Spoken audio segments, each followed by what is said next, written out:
کشمیر ایک ایسی وادی جسے دنیا جنت نظیر کہتی ہے، لیکن اسی جنت کے دامن میں برصغیر کی سب سے لمبی، سب سے خطرناک اور سب سے حساس طاقت کی جنگ چھپی ہوئی ہے۔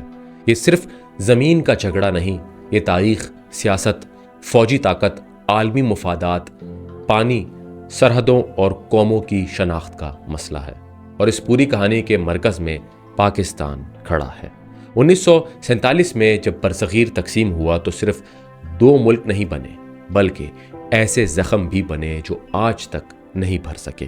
بھارت اور پاکستان وجود میں آئے، لیکن جموں و کشمیر کا مسئلہ ادھورا رہ گیا۔ ریاست جموں و کشمیر ایک مسلمان اکثریتی علاقہ تھا، مگر اس کے حکمران مہاراجا ہری سنگھ تھے۔ تقسیم کے وقت یہی سوال سب سے بڑا بن گیا کہ کشمیر بھارت کے ساتھ جائے گا یا پاکستان کے ساتھ، اور یہی سوال چند مہینوں میں جنگ میں بدل گیا۔ 1947 اور 1948 کی پہلی جنگ نے کشمیر کو دو حصوں میں تقسیم کر دیا۔ ایک حصہ بھارت کے قبضے میں گیا اور ایک حصہ پاکستان کے پاس آیا۔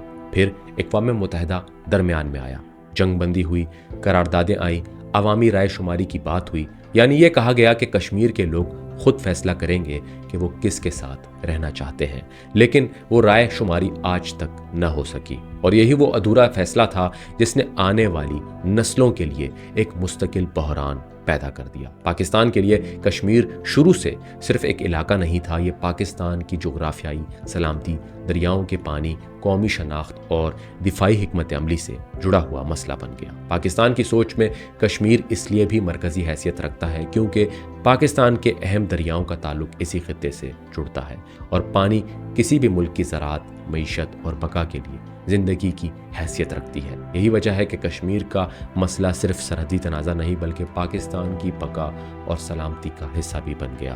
پھر 1965 آیا۔ کشمیر کے مسئلے نے ایک اور بڑی جنگ کو جنم دیا۔ دونوں ملک ایک بار پھر آمنے سامنے آئے۔ جنگ ختم ہوئی مگر مسئلہ ختم نہ ہوا۔ پھر 1971 میں برصغیر کی سیاست نے ایک اور بڑا موڑ لیا۔ پاکستان دو حصوں میں تقسیم ہو گیا۔ مشرقی پاکستان بنگلہ دیش بن گیا، اور اس کے بعد 1972 میں شملہ معاہدہ ہوا۔ اس کے بعد جنگ بندی کی لکیر کو لائن آف کنٹرول کہا جانے لگا، لیکن نام بدلنے سے حقیقت نہیں بدلی۔ لائن آف کنٹرول آج بھی ایک ایسی لکیر ہے جہاں امن بھی مکمل امن نہیں ہوتا اور خاموشی بھی مکمل خاموشی نہیں کہلاتی۔ پھر 1999 میں کارگل کا واقعہ ہوا۔ ایک بار پھر دنیا نے دیکھا کہ کشمیر کا تنازع دو ایٹمی طاقتوں کو جنگ کے کنارے تک لے جا سکتا ہے۔ یہ وہ لمحہ تھا جس نے دنیا کو احساس دلایا کہ کشمیر صرف بھارت اور پاکستان کا مسئلہ نہیں بلکہ عالمی امن کے لیے بھی خطرہ ہے۔ پھر 2019 میں بھارت نے آرٹیکل 370 ختم کر کے جموں و کشمیر کی خصوصی حیثیت بدل دی۔ پاکستان نے اس فیصلے کو سختی سے رد کیا، سفارتی سطح پر آواز اٹھائی، مگر عالمی طاقتوں کا رد عمل زیادہ تر بیانات تک محدود رہا۔ یہی وہ مقام تھا جہاں کشمیر کی طاقت کی خفیہ جنگ کھول کر سامنے آتی ہے۔ دنیا کے بڑے ممالک انسانی حقوق یا انصاف کی بات ضرور کرتے ہیں، لیکن جب بات بھارت کی بڑی منڈی، چین کے مقابلے امریکہ کے مفادات، مشرق وسطیٰ کی سیاست اور علاقائی اتحادوں کی آتی ہے تو کشمیر کا مسئلہ اکثر عالمی طاقتوں کے لیے اصول سے زیادہ مفاد کا معاملہ بن جاتا ہے، اور پاکستان کے لیے یہی سب سے بڑا سفارتی چیلنج ہے۔ پاکستان ہر عالمی فورم پر کشمیر کی بات کرتا ہے، لیکن دنیا کا نظام طاقت اور مفاد پر چلتا ہے، صرف جذبات سے نہیں۔ اسی لیے پاکستان کو ہر وقت ایک مشکل توازن رکھنا پڑتا ہے۔ ایک طرف عوامی جذبات ہیں، دوسری طرف معاشی کمزوریاں ہیں، ایک طرف کشمیر کا اصولی موقف ہے، دوسری طرف عالمی دباؤ ہے، ایک طرف بھارت کے ساتھ مستقل کشیدگی ہے، دوسری طرف پاکستان کو اپنی معیشت، سلامتی اور خارجہ پالیسی بھی بچانی ہے۔ آج کے حالات میں کشمیر کا مسئلہ پاکستان پر کئی طریقوں سے اثر انداز ہو رہا ہے۔ سب سے پہلا اثر سلامتی پر ہے۔ پاکستان کو مشرقی سرحد پر ہر وقت دفاعی تیاری رکھنی پڑتی ہے۔